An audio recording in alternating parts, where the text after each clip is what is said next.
Hey everybody. Today I'm going to be reviewing the This Island Earth NECA Metaluna Mutant. I probably should have said the NECA This Island Earth Metaluna Mutant, but fuck it. Who gives a shit? Wordly order aside, this is a figurine I had no idea existed. A monster, a movie monster I had no idea existed. Like a movie I had no idea existed. Until I saw this figurine, what was it, moving stuff from Indiana to Maryland, and we were down in Indy for a little while. I had saved up some money and I went down to Sewer Lair Toys, to get me some good shit for crafting and collecting and such. And I ran into this thing. I had no damn clue, again, what it was. I just knew that it looked pretty badass. Its face kind of reminded me of, what do they call that? What's the, sorry, hand boning my leg sometimes helps me remember shit. What is that? The Flatwoods Monster. Yeah, its face kind of reminded me of that, right? And I was thinking, worst comes to worst, fuck it, I could probably turn it into something. But yeah, I bought the figurine, and then I actually looked up the movie on YouTube to see if it was watchable. It was. I watched the movie. This dude is from a 1955 sci-fi movie called This Island Earth, clearly.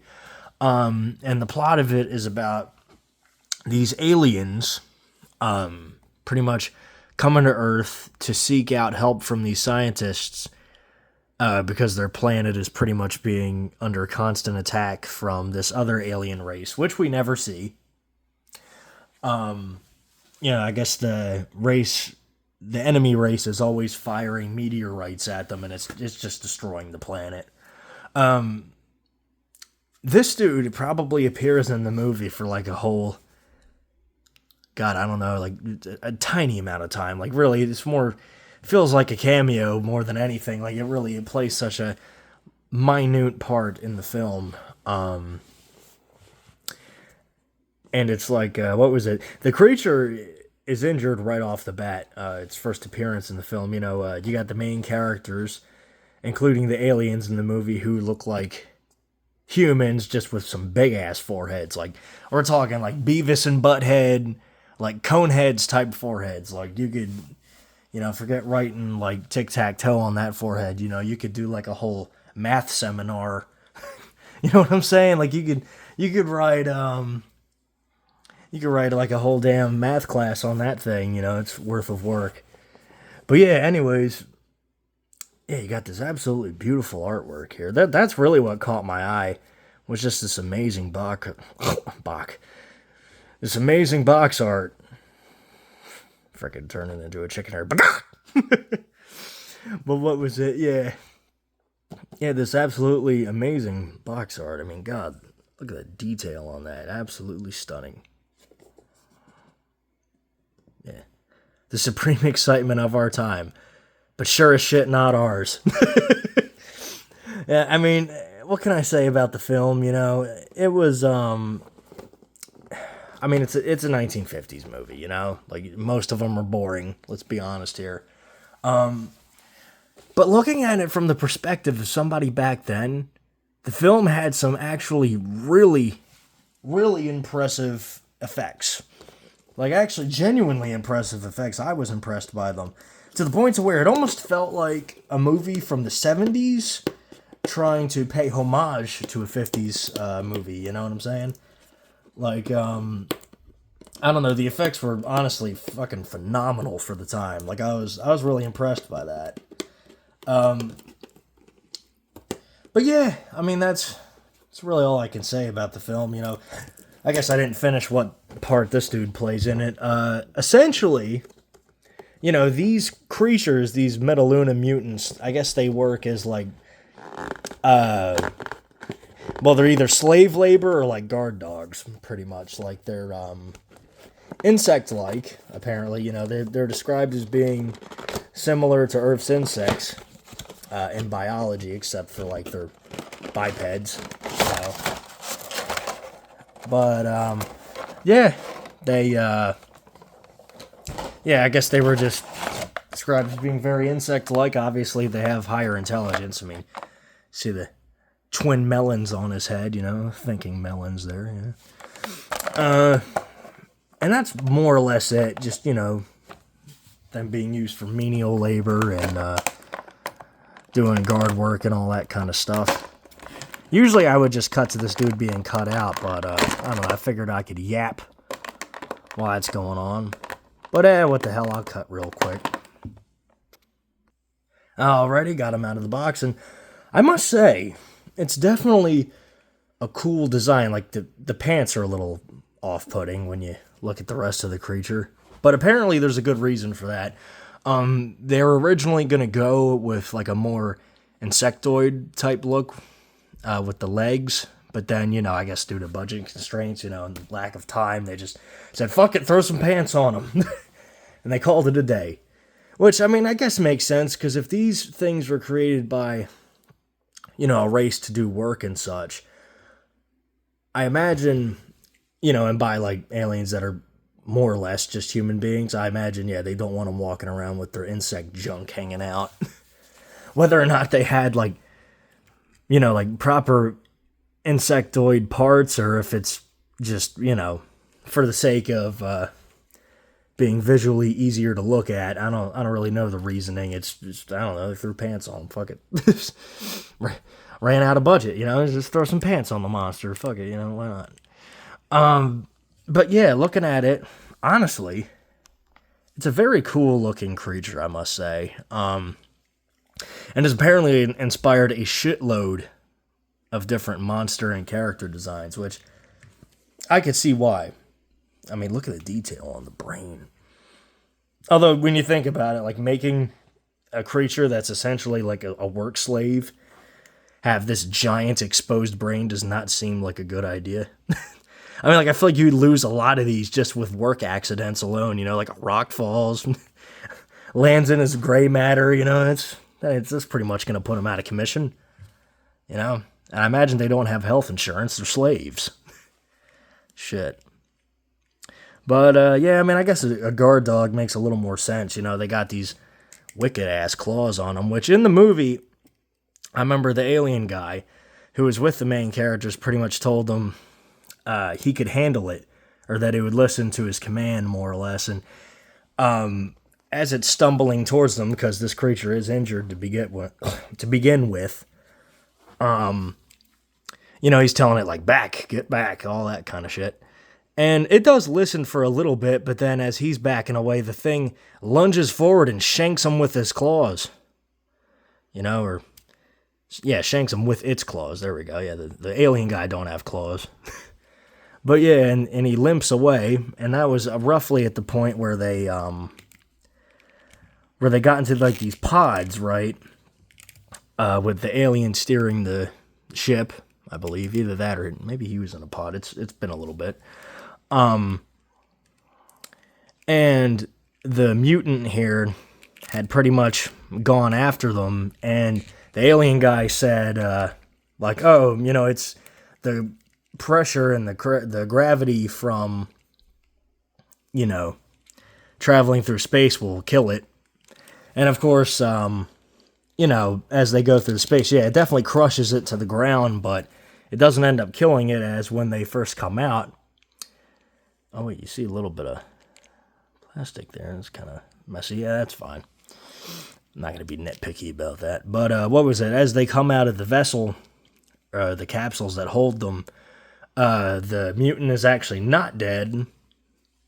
And, it manages to get back up and is stumbling towards them. It chases the female character around, and then I believe the male main character, I believe he bludgeons it in the head with, like, a wood board or something like that, which is what gives it this nasty, gnarly-looking head wound. Both sides.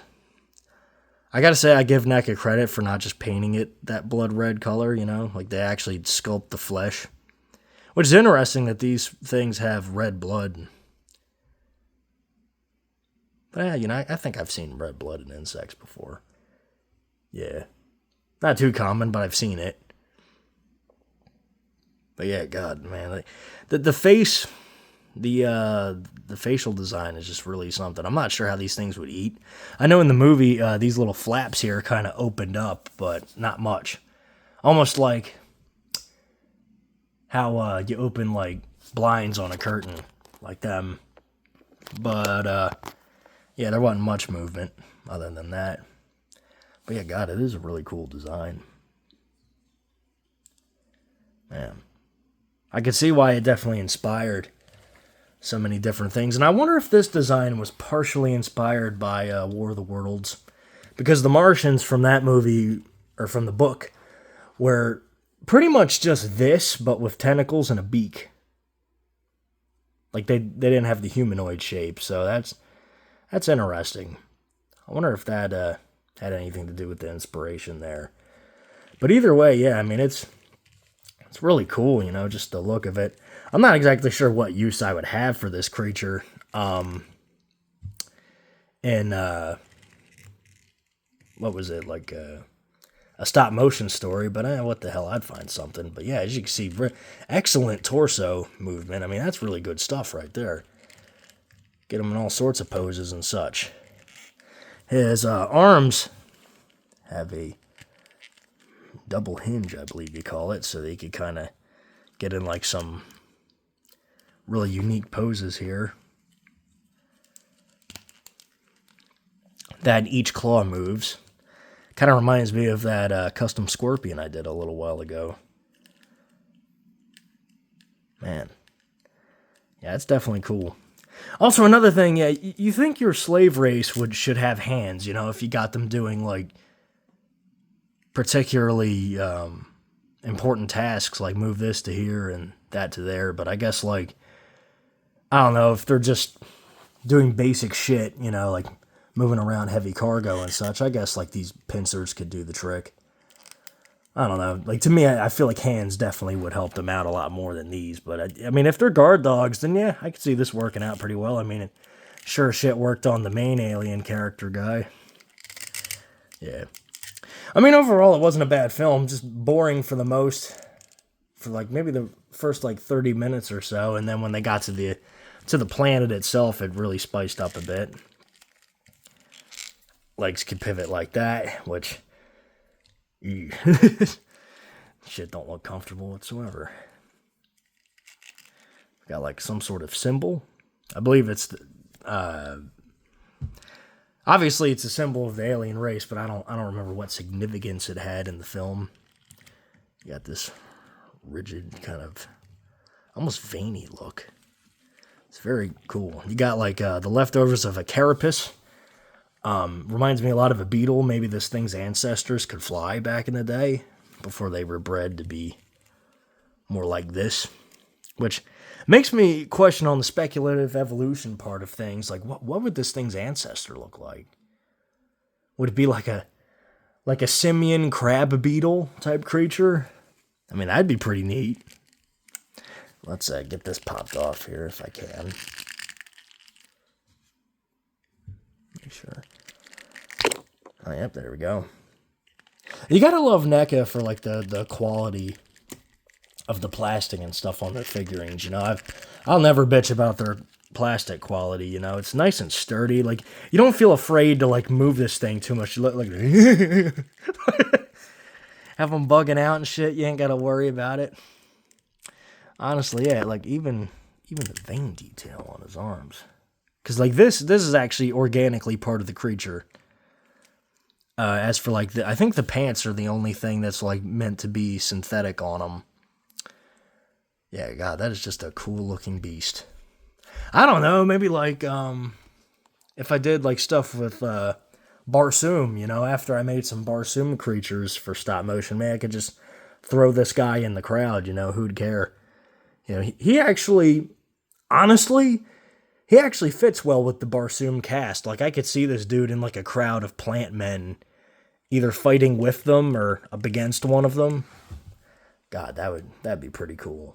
I mean, this is a badass-looking character. It's just a shame that he only appears in, like, God, I want to say maybe like a 2.5 minutes in like the whole movie, maybe 3. Not a whole shitload of time, honestly. It's a shame you go underneath his little carapace flap. Got more ridges. I'd actually like to see this dude battle it out with the creature from the Black Lagoon. That'd be cool. Wonder who'd win that. I mean, of course, I'm voting for the creature just because that's my favorite. But yeah, I could see this dude putting up a pretty badass fight with just those gnarly ass claws on him. But yeah, that's pretty much that. Most of my shit's packed up, so I don't really know what to do in terms of what was it? In terms of size comparisons, you know. That's some more stuff, you know. The booty I got from Sweden. Yar, yes. But, I don't know. I mean, let me see.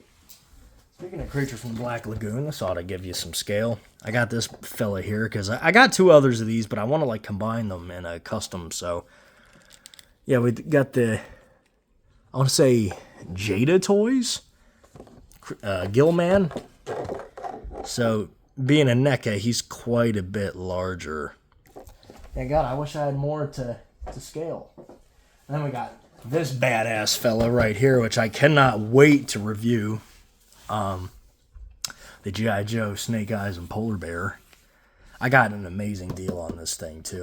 That'll be saved for the next video, though, whenever that happens. But, yeah, overall, honestly, this was a badass little alien. I like him. Not little by any means, actually, but pretty damn cool. It went from, like, a maybe I'll customize it to now I'm sure I don't want to do that. I'd rather keep this creature the way it is, you know. It'll definitely serve a purpose or another, you know, in some story I have, you know, like you need just like a guardsman monster or whatever. Yeah, this is the dude. Be nice to see him, like, actually at, like, full health, like, properly fighting. I imagine it could be a hell of a lot more, speedy and all that. I mean, you see it moving slowly, but again, you could attribute that to it being injured right off the bat in the film. You almost kind of feel bad for the creature in a way. Not the fact that, you know, it's obviously trying to kill the main characters, but just the fact that its whole, like, world is collapsing around it, and what was it? You know, like, its masters are gone, which I don't know if that's a bad thing or not. I don't really know how they treated these creatures. I assume, like, slave race, probably not too good. But yeah, I mean, honestly, who knows? Especially depends on how intelligent they are. Like, how intelligent to just take orders, or intelligent enough to just take orders, or, like, do they have abstract thought capabilities? Who knows? Or are they just mostly instinctual and just able to take orders? Who knows? Honestly, there's a lot of potential with a creature such as this. But yeah, that's pretty much it, everybody. Pretty much it. It's butt fucking and butt fucking all over again. You know, it's enunciation is important. But fuck, man. Instead of butt fuck, man. Fuck, I'm immature. But either way, yeah. But yeah. Honestly, this is a pretty badass alien, I must say. But yeah, that's pretty much it, everybody. I hope all of yous have a good one, and, you know, take care of yourselves. I'm trying to think if there's anything I missed here. If there's anything I missed, you know, in the, like, any details and stuff, like, I'll do a short or something if you guys, need me to go over some part of the figurine or have any questions, you know, it don't bother me none. I'll do that for you. But yeah, just let me know. This was originally going to be a shorter video, but it seems like that never pans out. I yap too much. But, man, all of you have a good one and take care. You know, I'll see you in the next one. Goodbye.